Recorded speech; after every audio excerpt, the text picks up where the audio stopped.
स्तोत्र 116 आणि 15वं वचन असं म्हणतं, परमेश्वराच्या दृष्टीने त्याच्या भक्तांचे मरण अमोल आहे.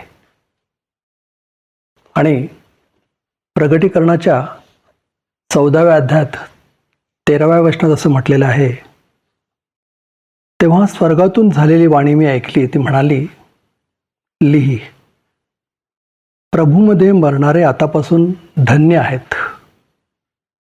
आत्मा म्हणतो, खरेच आपल्या कष्टांपासून सुटून त्यांना विसावा मिळेल. त्यांची कृत्ये तर त्यांच्याबरोबर जातात. प्रियजन हो, काही काळापूर्वीच मी त्याच्या भक्ताचं अमोल मरण पाहिलेलं आहे. माझी प्रिय पत्नी सारा प्रभूकडे गेली, परंतु तिचं मरण किती अकल्पनीय होतं आणि किती आशीर्वादित होतं याची साक्ष देण्यासाठी म्हणून मी आपला थोडासा वेळ घेतोय. आम्ही गेली 20 वर्ष पुण्यातल्या फातिमा नगर इथे घरात राहत होतो, परंतु गेल्या जुलैपासून आम्ही इथे वडगाव मावळ इथे एका नवीन घरामध्ये शिफ्ट झालो. तेव्हापासून मी आणि सारा इथे राहत होतो. प्रशस्त घर, सुंदर घर होतं. सारानं आपल्या सर्व कल्पकतेनं ते सजवलं होतं. घराचा आनंद ती घेत होती. हे घर आणि इथलं अत्यंत शांत वातावरण, शुद्ध हवा याचा तिनं भरपूर उपभोग घेतला. दररोज निरनिराळ्या पक्ष्यांच्या किलबिलीने तिची पहाट होत असे आणि संध्याकाळी बाल्कनीतल्या झुल्यावर बसून कॉफीचा आस्वाद घेत वातावरणाचा आनंद घेणं हे ती अनुभवत होती. मंगळवारी 10 फेब्रुवारी 2026 आम्ही पुण्याला गेलो होतो. तिचा रुटीन चेकअप होता. जी तिची शुगर एकेकाळी 350 ते 400च्या दरम्यान असायची, ती त्या आठवड्यांमध्ये 96 ते 106 या दरम्यान आली होती. आणि गेल्या 3 महिन्याचा रिपोर्ट तिने डॉक्टरांना दाखवला. त्यावेळेस डॉक्टरांना खूप आनंद झाला. ती डॉक्टरांना म्हणाली, डॉक्टर, माझी शुगर तर कंट्रोलमध्ये आली आहे, आता माझं BP ही कंट्रोलमध्ये आणा. डॉक्टर म्हणाल्या, हो, आपण ते नक्कीच करणार आहोत. स्टेप बाय स्टेप आपण जाऊया. तुझी शुगर आता कंट्रोलमध्ये आलेली आहे, आता BP ही कंट्रोलमध्ये येईल. त्या आनंदामध्ये आम्ही पुण्याहून निघालो. तिने शॉपिंग केलं आणि संध्याकाळी 7च्या दरम्यान आम्ही वडगाव मावळ इथे आमच्या घरी परतलो. त्या दिवशी का कुणास ठाऊक ती मला म्हणाली, आज तू स्वयंपाक कर, मी बिछाण्यावर बसते, मला थकल्यासारखं झालं आहे. मी स्वयंपाक केला, जो गेले 8 महिने मी करत होतो, कारण तिच्या उजव्या हाताचं फ्रॅक्चर झालं होतं आणि तिला काहीच करता येत नव्हतं. परंतु प्रत्येक वेळेस ती माझ्या शेजारी उभी असायची, मला सांगायची, हे टाक, ते टाक, इतकं टाक.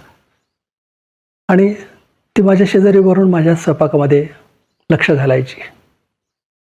त्या दिवशी ती म्हणाली, मी आज बसते, तू स्वयंपाक कर, झाला की मला बोलव, आपण जेवूया. माहिती नाही का, पण त्या दिवशीचा स्वयंपाक तिला फार आवडला असं म्हणाली. नंतर थोडी शतपावली करून ती पुन्हा बिछाण्याकडे गेली आणि मी स्वयंपाकघरातली आवरासावर करून बिछाण्यात गेलो. मला थकवा आला होता. मी तिला म्हटलं, मी झोपतो. ती म्हणाली, हो झोप. तिची एक सवय असायची, रात्री उशिरापर्यंत ती काही ना काहीतरी टॅबवर किंवा TV वर बघत असायची. त्या दिवशी मला आवाजाचा त्रास होऊ नये म्हणून तिने टॅबवर काही तिचे कार्यक्रम बघताना हेडफोन घालून ती बघत होती. रात्री 11:30च्या दरम्यान मला अचानक तिच्या खोकल्याचा आवाज आला आणि मी जागा झालो. मी म्हटलं, हे का खोकते? मी तिला विचारलं, तुला पाणी देऊ? ती म्हणाली, नाही, मी आत्ताच जाऊन पिऊन आले. पण ती म्हणाली, माझं BP बघ. तिने अपर्चर ऑलरेडी तिच्या हाताला लावलेलं होतं. मी ते मशीनचं बटन ऑन केलं आणि पाहिलं तर तिचं BP खूप शूट झालं होतं आणि तिला दरदरून घाम फुटला होता आणि त्या दरम्यान ती खोकत होती. मला कळलं नाही की ती अशी का खोकते.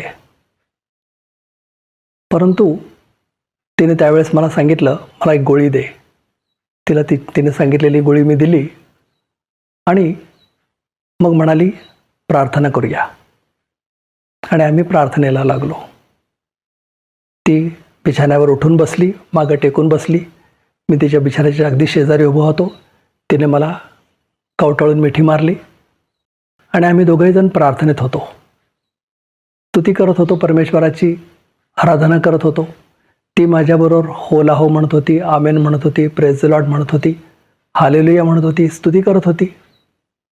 आमची प्रार्थना चालू होती.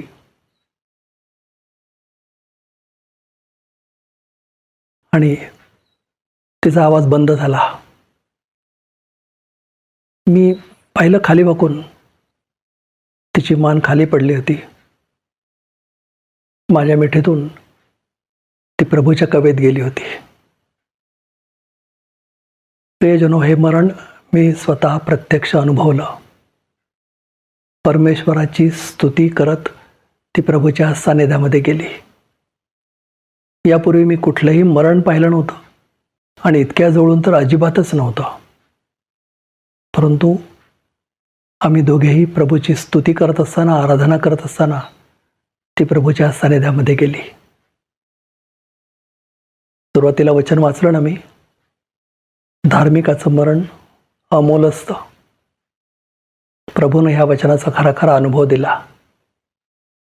प्रियजनो, मी का सांगतोय? तिचं गौरव करण्यासाठी नाही.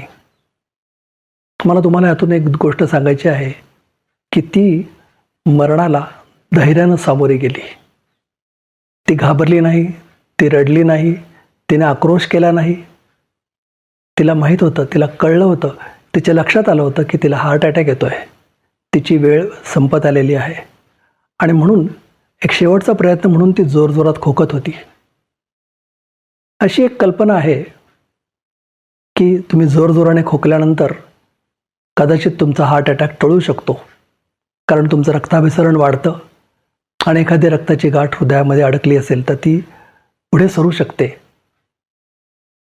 आणि म्हणून तिने हा प्रयत्न केला होता. तिला जे माहीत होतं ते तिने सगळं केलं. प्रभूची स्तुती करत मात्र ती गेली. आणि अत्यंत महत्त्वाची गोष्ट म्हणजे ही की प्रभूची स्तुती करत असताना 2 वाक्य ती स्पष्टपणे मला म्हणाली, पेट्स मला क्षमा कर. आणि तिने परमेश्वराची क्षमा मागितली. प्रभू मला क्षमा कर. आणि ती स्तुती करत राहिली आणि स्तुतीमध्ये प्रभूकडे गेली.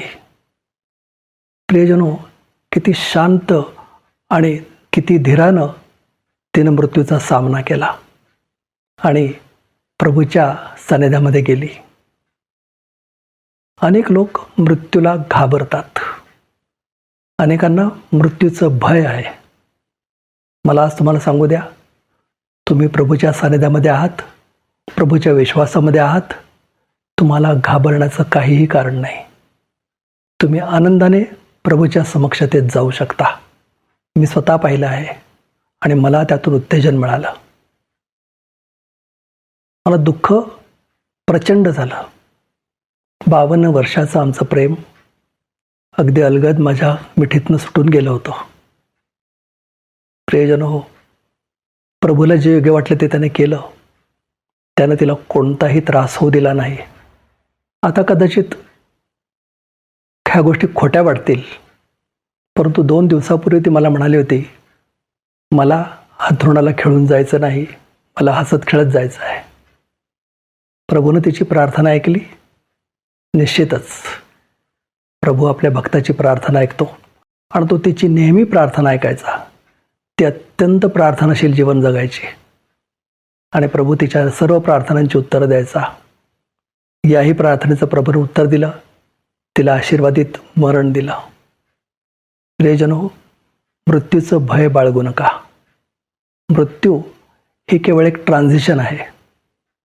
आपण एका स्थितीतून दुसऱ्या स्थितीत जात आहोत.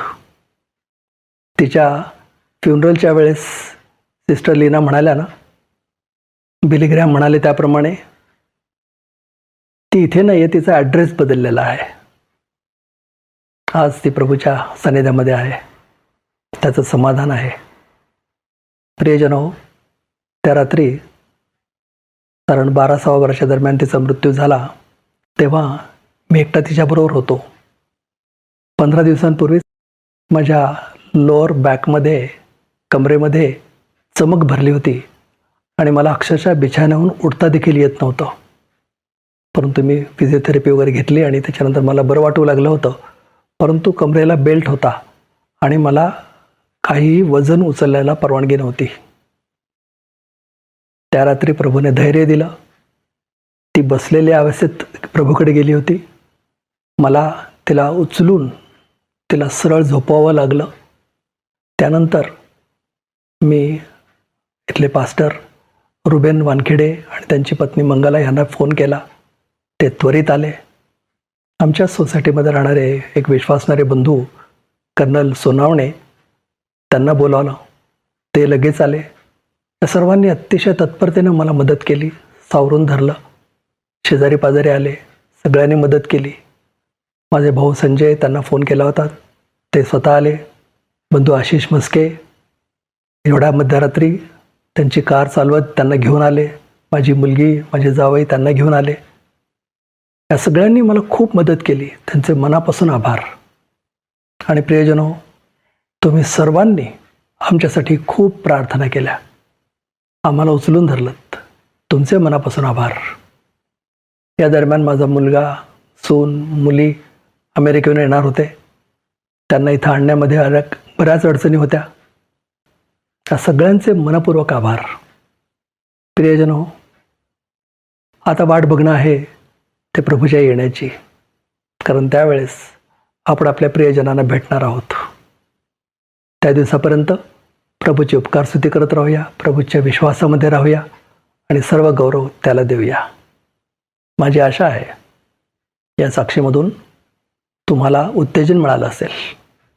प्रभूची तुम्ही स्तुती करत असाल, सर्व मान, महिमा, गौरव त्याला देत असाल आणि आपण सर्वजण त्याच्या विश्वासामध्ये वाढूया. धन्यवाद.